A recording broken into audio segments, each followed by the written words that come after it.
Hi everyone, in this lesson we'll be evaluating piecewise functions.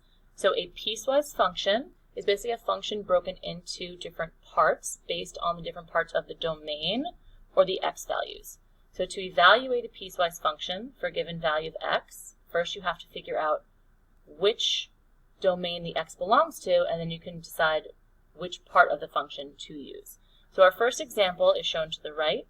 F of x is equal to, so it's broken into two different pieces, 2x minus 1, so you want to use this function rule if x is less than or equal to 1.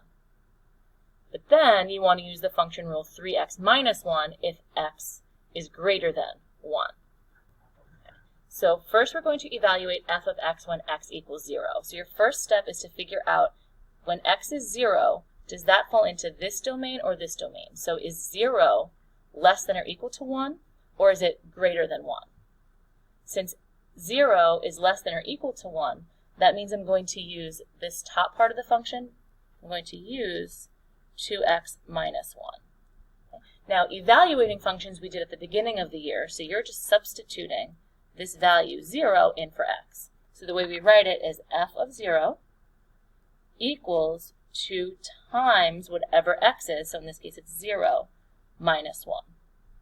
And then we write f of 0 equals, and then this part right here you could just put into your calculator, or you could do it piece by piece using the order of operations. 2 times 0 minus 1 is negative 1. So we say f of 0 equals negative 1.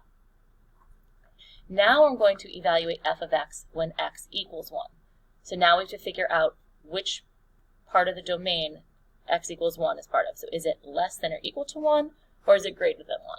Well, since 1 is the boundary line, we have to decide if 1 is less than or equal to 1, greater than 1. It is equal to 1 itself. So because this symbol has this little line here, that means equal to, we're going to use the top half of the function again. So we're going to use 2x minus 1 again. Okay, so we use the same steps as we did over here. F of 1 equals 2 times whatever that value is. So in this case, it's 1 minus 1. Okay, this part right here, you can just put it into your calculator. 2 times 1 minus 1 is 1. So we say f of 1 is equal to 1. Okay, let's look at this third part. Evaluate f of x when x is equal to 2. So again, you're deciding if 2 is less than or equal to 1, or is it greater than 1? 2 is greater than 1. So that means we're going to use the second half of the piecewise function. So we're going to use the function rule 3x plus 1.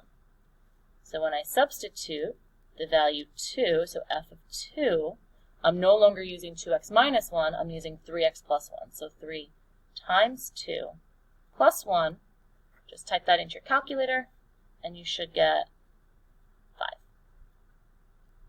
Okay, let's look at another example.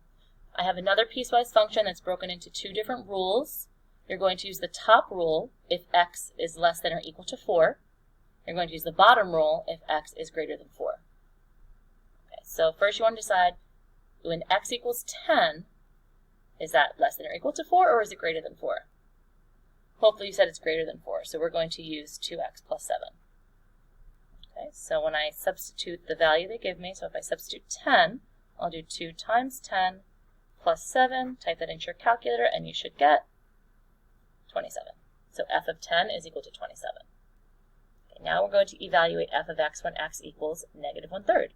So negative 1/3, you have to decide if it's less than or equal to 4, or is it greater than 4. Okay. Hopefully you said it was less than or equal to 4, so I'm going to use the top rule, 3x minus 1.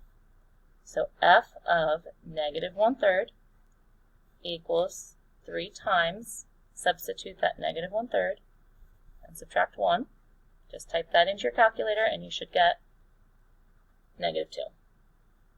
Okay, and then this last one. Evaluate f of x when x is equal to 4. Okay, so when x is equal to 4. Well, both of them involve 4, so you have to figure out which one has the equal sign. This little line represents equal, so you're going to use the top rule 3x minus 1. So f of 4 is equal to 3 times, substitute the 4, minus 1. So f of 4 is equal to 11. All right, so you guys can try the practice problems on the next page and let us know if you have any questions.